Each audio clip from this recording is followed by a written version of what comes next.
Hello friends, देव studies से मैं पूनम कुमारी आपका बहुत बहुत स्वागत करती हूँ। दोस्तों, सीटेट के प्रश्नों के साथ मैं फिर से आपके सामने हाजिर हुई हूँ और हमने जो है 10,000 प्रश्नों का जो है सेट रेडी रखा है। तो आप लोग बिल्कुल रेडी हो जाइए, अंतिम समय है दोस्तों। आप सारे स्टूडेंट्स का, अगर आप शिक्षक बनने का सपना देख रहे हैं तो आपको जो है मेरे चैनल से ज़रूर जुड़ना चाहिए, क्योंकि 1000 प्रश्नों यानी 10,000 प्रश्नों का ब्रह्मास्त्र लेकर मैं आप सबके सामने क्रमानुसार आ रही हूँ। और आप जो भी शिक्षक बनना चाहते हैं दोस्तों, अगर वो आप सिर्फ मेरे वीडियो को ही कवर कर लोगे तो आपका जो है टारगेट है वह पूरा हो जाएगा। इससे बाहर आपको प्रश्न नहीं आएंगे। तो जिन दोस्तों ने अब तक मेरे चैनल को सब्सक्राइब नहीं किया है तो वो सबसे पहले चैनल को सब्सक्राइब कीजिए और बेल आइकन को प्रेस कीजिए, ताकि आपको जो है इसके नोटिफिकेशंस मिलते रहें और आप जो है इस चैनल से जुड़ सको। तो चलिए हम लोग बिना वक्त गवाए जो है आज के पहले प्रश्न की ओर बढ़ते हैं। तो पहला प्रश्न है दोस्तों हमारा कि संज्ञानात्मक विकास के लिए, तो संज्ञानात्मक विकास के लिए क्या आवश्यक है दोस्तों? तो शारीरिक क्रियाकलाप बहुत महत्वपूर्ण होते हैं। बिल्कुल सही है। संज्ञानात्मक विकास के लिए क्या है दोस्तों? शारीरिक क्रियाकलाप बहुत महत्वपूर्ण होते हैं। इसके अलावा जो है आपका मानसिक क्रियाकलाप भी महत्वपूर्ण होते हैं दोस्तों, यानी शारीरिक और मानसिक दोनों क्रियाकलाप महत्वपूर्ण होते हैं। तो आपका सी ऑप्शन इसके अकॉर्डिंग सही हो जाएगा। शारीरिक एवं मानसिक क्रियाकलाप महत्वपूर्ण होते हैं। तो ये दोनों ही जो है सी ऑप्शन में आ रहा है, तो इस वजह से आपका सी ऑप्शन इसका बिल्कुल सही जवाब हो जाएगा। अगला जो प्रश्न है हमारा वह है कि जब बच्चा पर्यावरण संबंधी जानकारी की पुनर्संरचना और पुनर्व्याख्या करता है तो इस प्रक्रिया में कितनी मानसिक प्रक्रियाएं शामिल होती है? तो दोस्तों, जब बच्चा पर्यावरण संबंधी जो है जानकारी की पुनर्संरचना और पुनर्व्याख्या करता है तो इस प्रक्रिया में जो है 2 प्रकार की मानसिक प्रक्रियाएं जो है शामिल होती है। तो आपका ए ऑप्शन इसका सही जवाब हो जाएगा। अगला प्रश्न है हमारा कि आत्मसातकरण वह मानसिक प्रक्रिया है जिसमें, तो आत्मसातकरण कौन सी मानसिक प्रक्रिया है दोस्तों, यह पूछा जा रहा है। तो ये आत्मसातकरण बच्चा अपनी वर्तमान क्षमताओं की सहायता से नई वस्तुओं और विचारों को समझने का प्रयास करता है। यानी आत्मसातकरण ऐसी मानसिक प्रक्रिया है जिसमें बच्चा अपनी वर्तमान क्षमताओं की सहायता से क्या करता है दोस्तों? वस्तुओं और विचारों को समझने का प्रयास करता है। अगला प्रश्न है हमारा कि आत्मसातकरण को ही डैश भी कहते हैं। तो आत्मसातकरण को क्या कहा जाता है दोस्तों? स्वांगीकरण भी कहा जाता है। तो बी ऑप्शन इसका बिल्कुल सही जवाब हो जाएगा। अगला प्रश्न है हमारा कि नए विचारों पदार्थों को समझने के लिए वर्तमान बोध में परिवर्तन की योग्यता ही क्या कहलाती है दोस्तों? तो यह कहलाती है आपका समंजन, यानी सी ऑप्शन इसका सही जवाब हो जाएगा। अगला प्रश्न हमारा कि निम्नलिखित में कौन सा कथन सही है? तो कौन सा कथन सही है यह बताना है दोस्तों। हमें फ़ॉन्ट को छोटा करना पड़ेगा ताकि सारे ऑप्शंस के बीच में आ सके। तो आइए हम लोग जो है इसका ऑप्शन पढ़ते हैं दोस्तों। पहला है कि आरंभ में बच्चे में जो भी क्षमताएं होती हैं उन्हीं के माध्यम से पर्यावरण को समझने का प्रयास करता है। यहाँ वह समंजन कर रहा है। गलत है दोस्तों, यह समंजन की स्थिति नहीं होती है। चलिए अगला देखते हैं। आरंभ में बच्चे में जो भी क्षमताएं होती है उन्हीं के माध्यम से पर्यावरण को समझने का वह प्रयास करता है। यहाँ वह आत्मसातकरण कर रहा है। ये आपका सही जवाब हो जाएगा दोस्तों, बी ऑप्शन, कि यह जो है यानी पर्यावरण को जो समझने का वह प्रयास करता है अपनी क्षमताओं के अनुसार, तो यह उसका आत्मसातकरण होता है। अगला प्रश्न है हमारा कि संवेदी गत्यात्मक अवस्था कब हो रहती है? तो संवेदी गत्यात्मक अवस्था जो है दोस्तों जन्म से 2 वर्ष तक की रहती है। यानी जन्म से 2 वर्ष तक की अवस्था संवेदी गत्यात्मक अवस्था के अंतर्गत आती है। इस तरह के प्रश्न बहुत होते हैं दोस्तों, तो बिल्कुल रट डालिए आप लोग। अगला प्रश्न है संवेदी गत्यात्मक अवस्था के महत्वपूर्ण अभिलक्षण है। तो संवेदी गत्यात्मक अवस्था के महत्वपूर्ण लक्षण कौन से हैं दोस्तों? तो आपका पहले हम लोग ऑप्शंस देखते हैं कि क्या क्या है। फ़ॉन्ट को फिर से छोटा करना होगा दोस्तों। पहला है कि संवेदी गत्यात्मक अवस्था के महत्वपूर्ण लक्षण। पहला है इस अवस्था में बच्चा अपनी सरल पेशीय क्रियाओं का समन्वय करना सीखता है। तो बिल्कुल सही है दोस्तों।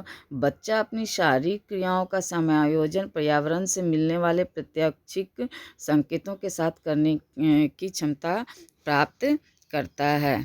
सी है आपका। कि बच्चे को यह बोध होने लगता है कि पर्यावरण में जो भी पदार्थ उपलब्ध है उसमें स्थायित्व का गुण निहित है। तो ये तीनों ही आपका सही है दोस्तों, तो इसका डी ऑप्शन आपका सही जवाब हो जाएगा। अगला प्रश्न है हमारा कि संज्ञानात्मक विकास की अवस्था में बच्चे में कौन सी योग्यताएं विकसित होती है।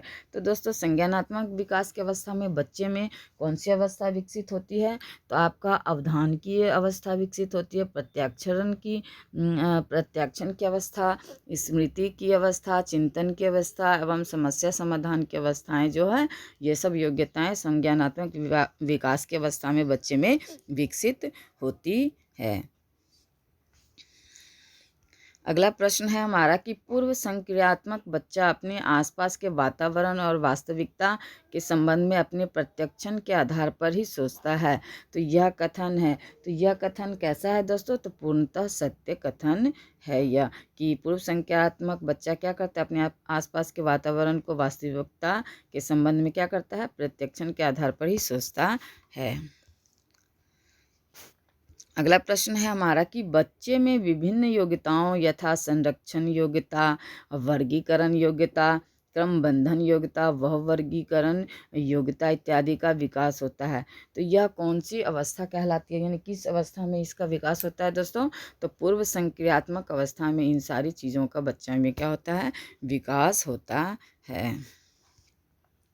अगला प्रश्न है कि पूर्व संक्रियात्मक बच्चे का चिंतन, तो पूर्व संक्रियात्मक बच्चे का चिंतन कैसा होता है दोस्तों, तो यह क्या होता है, स्वकेंद्रित होता है, यानी पूर्व संक्रियात्मक बच्चे का जो है चिंतन स्वकेंद्रित होता है।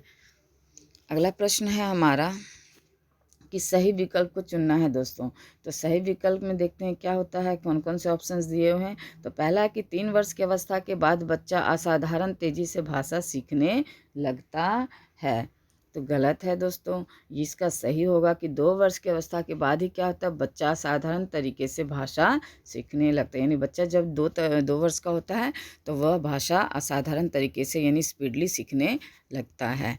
अगला प्रश्न है हमारा कि नई भाषा सीखने में बच्चे को किस समस्या का सामना करना पड़ता है। तो दोस्तों नई भाषा सीखने में प्रत्येक बच्चे को जो है उच्चारण की समस्या को भी झेलना होता है, शब्दों की समस्या का भी सामना करना पड़ता है और वाक्यों की समस्याओं का भी सामना करना पड़ता है। तो उपरोक्त सभी हो जाएगा इसका आंसर। अगला प्रश्न है हमारा कि बच्चे के नैतिक विकास को ध्यान में रखते हुए निम्नलिखित कथनों के उपयुक्त क्रम वाले विकल्प को चुनें।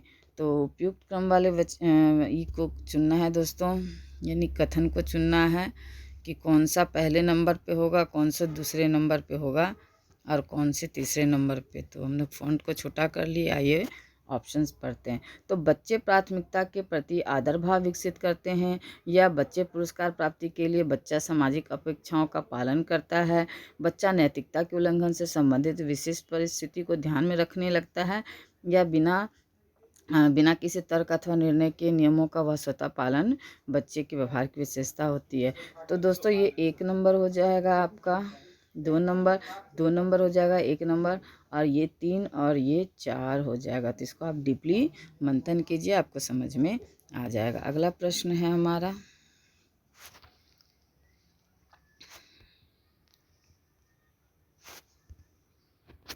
कि एक शिक्षक के रूप में क्या आप इस बात से सहमत है कि कठोर दंड और अत्यधिक निंदा बच्चे के संवेगात्मक सामाजिक विकास पर प्रतिकूल प्रभाव पड़ता है। बिल्कुल दोस्तों, एक शिक्षक के रूप में जो है यह बिल्कुल आपको सहमत होना चाहिए कि प्रत्येक जो है शिक्षक अगर कठोर दंड देने लगे बच्चे में और उसकी निंदा करने लगे तो बच्चे का संवेगात्मक और सामाजिक विकास क्या होगा, उस पर प्रतिकूल प्रभाव पड़ेगा। इसलिए बच्चे को प्रोत्साहित करना चाहिए, ना कि उसे दंड देना चाहिए और ना उसकी निंदा करनी चाहिए। अगला प्रश्न है हमारा कि आप अपनी कक्षा के बच्चों में अनुशासन, नैतिक मूल्य, संवेदना आदि विकसित करने के लिए क्या करेंगे दोस्तों, तो उन्हें महापुरुषों की जीवनी सुनाएंगे, क्योंकि उनकी जीवनी से सीख मिलती है दोस्तों। उन्हें धार्मिक व नैतिक मूल्यों वाली कहानियाँ भी सुनाएंगे, इससे भी उन्हें सीख मिलेगी दोस्तों। विभिन्न प्रेरक प्रसंगों का नाटकीकरण करेंगे तो इससे भी उन्हें क्या होगा दोस्तों, सीख मिलेगी। तो उपरोक्त सभी कार्यों को किया जा सकता है एक बच्चे को अनुशासन, नैतिक मूल्य एवं संवेदना आदि विकसित करने के लिए। अगला प्रश्न है हमारा कि एक सफल शिक्षक वह है जो अपने छात्रों को कठोर अनुशासन में रखता है। कोई मतलब नहीं है दोस्तों। अपने छात्रों के साथ आत्मीयतापूर्ण एवं स्नेहपूर्ण व्यवहार करता है, ये आपका सही होगा दोस्तों। दूसरा है कि अपने छात्रों के सम्मुख अनुशासित, संयमित, संवेदनशील और नियंत्रित व्यवहार का आदर्श प्रस्तुत करता है, तो ये भी आपका सही है। यानी एक सफल शिक्षक ऐसा होना चाहिए दोस्तों जो अपने छात्रों के साथ क्या करे, आत्मीयतापूर्ण व्यवहार करे, स्नेहपूर्ण व्यवहार करे और अपने छात्रों के सम्मुख अनुशासित, संयमित, संवेदनशील और नियंत्रित व्यवहार का आदर्श प्रस्तुत करें। तो डी ऑप्शन इसका सही जवाब हो जाएगा दोस्तों, बी और सी दोनों। अगला है कि पार्थक्य दुश्चिंता है, तो पार्थक्य दुश्चिंता क्या है दोस्तों, तो ये है सुदृढ़ संवेगात्मक बंधन का प्रमाण। अगला प्रश्न है हमारा आत्मधारणा का अभिप्राय है, तो आत्मधारणा का अभिप्राय क्या है दोस्तों, तो आत्मधारणा का अभिप्राय है आपका कि किसी का स्वयं के संबंध में कोई धारणा बनाना। यानी किसी का स्वयं के संबंध में अगर कोई व्यक्ति है अपने स्वयं के संबंध में कोई धारणा बना लेता है तो वह क्या हो जाता है दोस्तों, आत्मधारणा कहलाता है। अगला प्रश्न है हमारा कि भूख, प्यास लगना, तुष्टिप्रद विश्राम, भौतिक पर्यावरण के खतरों से सुरक्षा, शारीरिक सुख व कामेच्छा की तृप्ति आदि आवश्यकताओं को किस श्रेणी में रखा जाता है, तो दोस्तों इसे शरीर क्रियात्मक आवश्यकताओं की श्रेणी में रखा जाता है। यानी शरीर क्रियात्मक आवश्यकताओं की श्रेणी में ये सारी आवश्यकताएं आती है, तो आपका सी ऑप्शन सही जवाब हो जाएगा इसका। अगला प्रश्न है कि मनोवैज्ञानिक आवश्यकताएं है, तो मनोवैज्ञानिक आवश्यकताएं कैसी आवश्यकताएं हैं दोस्तों, तो अन्य व्यक्तियों के साथ जो मनोवैज्ञानिक आवश्यकताएं दोस्तों आपका कि व्यक्ति का अपने पर्यावरण के साथ अंतःक्रिया के फलस्वरूप उत्पन्न होती है, ये मनोवैज्ञानिक आवश्यकताएं होती हैं। अगला फिर है दोस्तों कि मनोवैज्ञानिक आवश्यकताएं हैं, तो मनोवैज्ञानिक आवश्यकताएं कैसी आवश्यकताएं हैं दोस्तों, तो उद्दीपन की आवश्यकता और संबंधन की आवश्यकता मनोवैज्ञानिक आवश्यकताएं हैं। उपलब्धि की आवश्यकता, अनुमोदन की आवश्यकता क्या है, मनोवैज्ञानिक आवश्यकता है। शक्ति की आवश्यकता और शारीरिक देखरेख की आवश्यकता भी क्या है दोस्तों, मनोवैज्ञानिक आवश्यकताएं के अंतर्गत आती है। तो उपरोक्त सभी जो है इसका आंसर हो जाएगा, यानी डी ऑप्शन आपका सही जवाब हो जाएगा। अगला प्रश्न है कि बच्चों की आवश्यकताओं को प्रभावित करने वाले कारक है, तो बच्चों की आवश्यकताओं को प्रभावित करने वाले कारक कौन से हैं दोस्तों, तो वचन और पूर्ववर्ती अधिगम भी बच्चों की आवश्यकताओं को प्रभावित करते हैं, प्रत्याशा और निर्भरता भी जो है बच्चों की आवश्यकताओं को प्रभावित करते हैं। तो ए और बी दोनों इसका सही जवाब, यानी सी ऑप्शन इसका सही जवाब हो जाएगा। अगला प्रश्न है कि क्या आप इस कथन से सहमत है कि एक शिक्षक बच्चों की आवश्यकताओं को पूर्ति में महत्वपूर्ण भूमिका निभा सकता है, तो बिल्कुल दोस्तों एक यानी शिक्षक होने के नाते जो है बच्चों की आवश्यकताओं की पूर्ति में शिक्षक महत्वपूर्ण भूमिका निभा सकता है, इसमें कोई भी दो मत नहीं है। अगला प्रश्न है हमारा कि बच्चों के विकास में शिक्षक सहायक सिद्ध होता है, तो बच्चों के विकास में शिक्षक किस प्रकार सहायक सिद्ध होता है दोस्तों, तो बच्चों को प्रेम, संवेदना और स्नेह प्रदान करके, बिल्कुल सही है दोस्तों। एक ऐसा वातावरण तैयार करके जिसमें बच्चों को अपनी आवश्यकताओं की समुचित संतुष्टि का अवसर मिल सके, तो ये भी सही है दोस्तों। अगला है बच्चों को कठोर अनुशासन में रखे, तो ये बिल्कुल गलत है दोस्तों, इसका कोई मतलब नहीं बनता कठोर अनुशासन का। तो आपका ए और बी चूँकि सही जवाब है, तो इसके अनुसार जो आपका डी ऑप्शन सही जवाब हो जाएगा। अगला प्रश्न है हमारा कि विद्यालय में यदि सफाई, श्रमदान, वन महोत्सव जैसी सामूहिक गतिविधियों का आयोजन किया जाएगा तो इसमें बच्चों की समुचित विकास होगा। तो किस प्रकार का समुचित विकास होगा दोस्तों बच्चों का? तो यह सामाजिक विकास के अंतर्गत हो माना जाएगा दोस्तों, कि जो विद्यालय में जो बच्चे श्रमदान करेंगे, सफाई करेंगे, वन महोत्सव सामूहिक गतिविधियों का आयोजन करेंगे, तो ये सामाजिक क्रियाकलाप के अंतर्गत आता है। अगला प्रश्न है हमारा कि क्या एक शिक्षक के रूप में आप इस बात का समर्थन करेंगे कि विद्यालय में छात्रों का अपना संगठन होना चाहिए? तो एक शिक्षक के रूप में जो है दोस्तों, बिल्कुल इस बात का समर्थन होना चाहिए कि मतलब कि विद्यालय में यानी छात्रों का अपना क्या होना चाहिए? संगठन होना चाहिए। तो हाँ, ताकि ये संगठन समय समय पर कवि सम्मेलन, अंत्याक्षरी आदि गतिविधियों का क्या कर सके दोस्तों? आयोजन कर सके। इसलिए जो है एक विद्यालय में क्या होना चाहिए? छात्रों का अपना संगठन होना ही चाहिए। अगला प्रश्न है हमारा और अंतिम प्रश्न है दोस्तों इस वीडियो का, कि निम्नलिखित कथनों में से कौन सा सही है? तो कौन सा सही है दोस्तों, हम लोग सभी ऑप्शंस को देखते हैं। आइए, तो पहला है कि बच्चों के उचित सामाजिक विकास के लिए विद्यालय में शिक्षण के लिए प्रजातांत्रिक विधि अपनानी चाहिए। तो बिल्कुल दोस्तों सही है, प्रजातांत्रिक विधि ही अपनानी चाहिए बच्चों के शिक्षण के लिए। अगला है बच्चों में उत्तरदायित्व की भावना विकसित करनी चाहिए। ये भी बिल्कुल सही है दोस्तों, बच्चों को जो है आत्मनिर्भर बनाना चाहिए और बच्चों में उत्तरदायित्व की भावना विकसित करके ही जो आत्मनिर्भर बनाया जा सकता है।